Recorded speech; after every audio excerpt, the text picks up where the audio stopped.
First, I need you to like and subscribe to the YouTube channel. We gotta keep feeding that YouTube algorithm because that thing is a beast. But check it out, accountability. Where do I start? Everybody wants to be a billionaire. Everybody wants to be a millionaire. But who is really grinding? Who's really putting the steps in place to become a millionaire?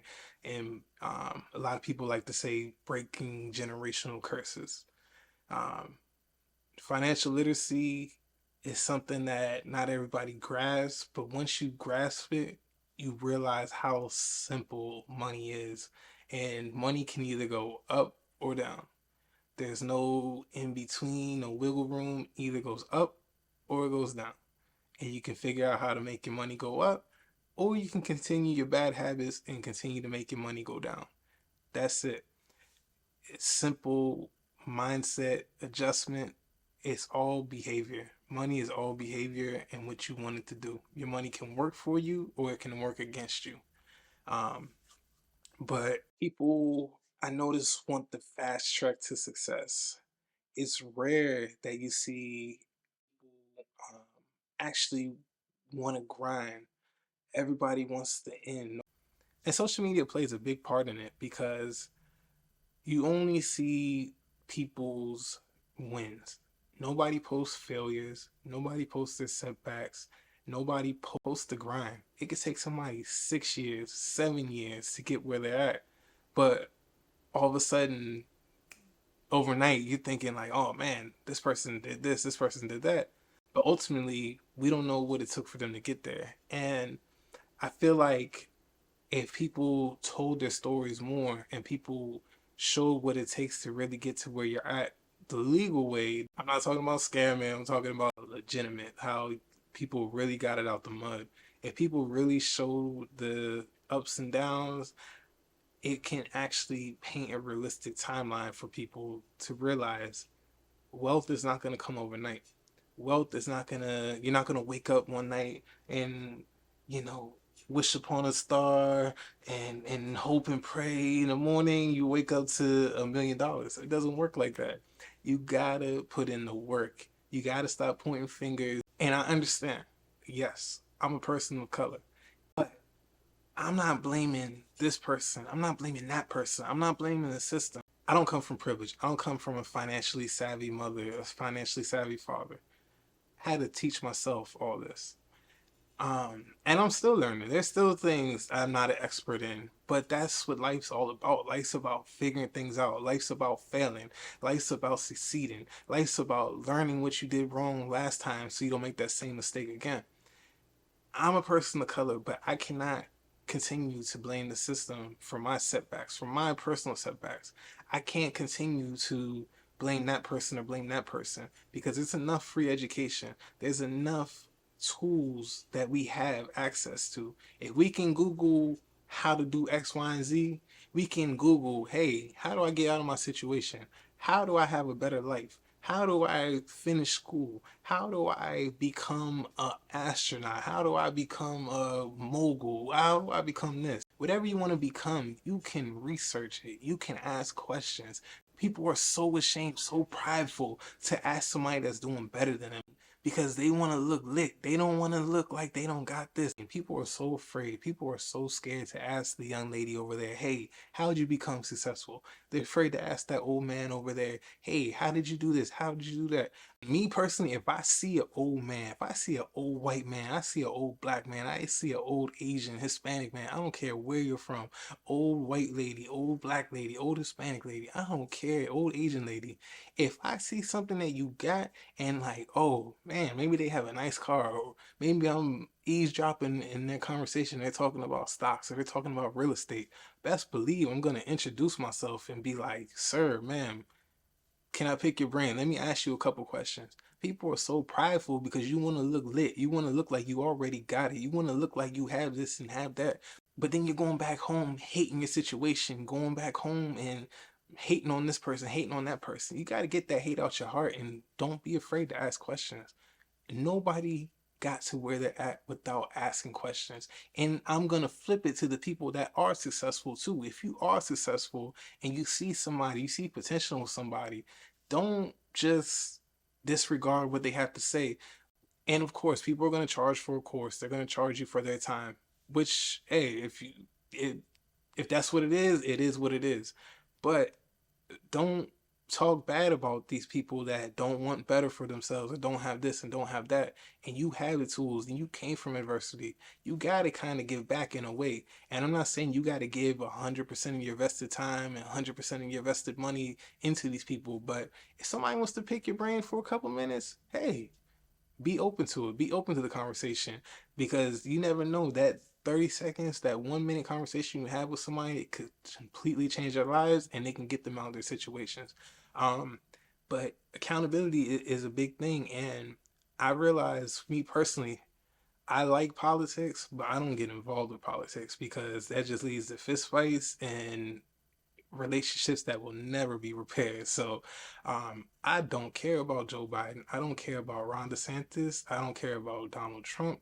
What goes on in the White House does not affect my house. So you can pass all this and pass all that. We need to be worried about what's going on locally in our towns and our cities that directly impact us. What the White House does, it impacts everybody. Don't get me wrong, it does impact everybody.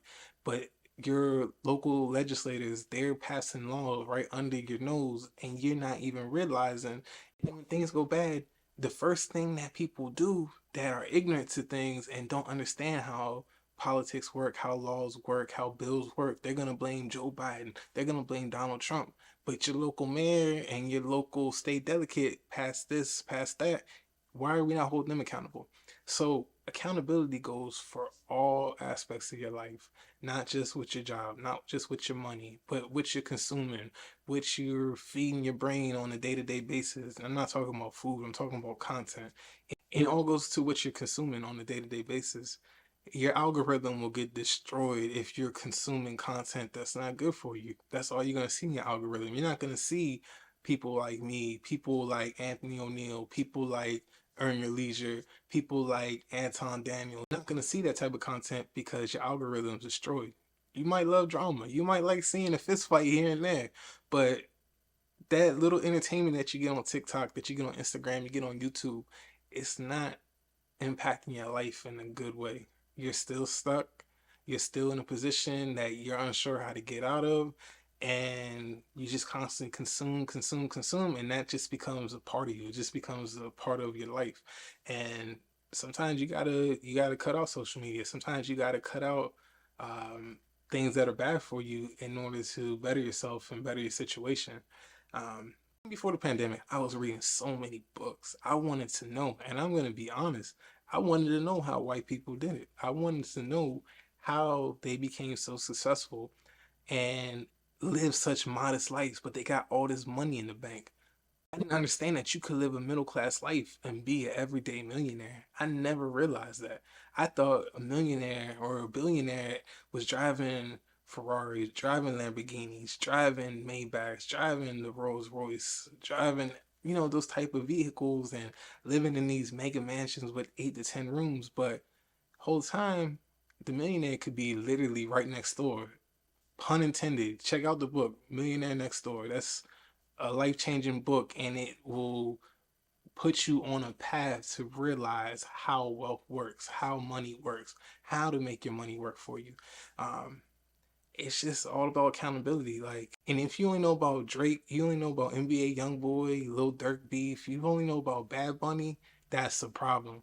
If that's all you consume yourself with, their drama and who they're dating and what song is dropping, but you're not concerned with your personal finances, you're not concerned about the neighborhood you're living in, you're not concerned about the education system that your child's going to enter or your child is currently in, that's a problem. If you know more about strangers than you know about your own personal finances, that's a problem. Today, it can change. Hold yourself accountable. Learn about investing. Learn about budgeting. Learning about living below your means. Learn about these things because it can change your life in 6 months, a year. It can change your financial trajectory. It can change your family tree. Trust and believe me. With me, I was reading books. I was putting everything I found in those books, and when I was finding on YouTube and finding other resources, I applied it to my life, and I stuck with what worked and I took out what didn't work.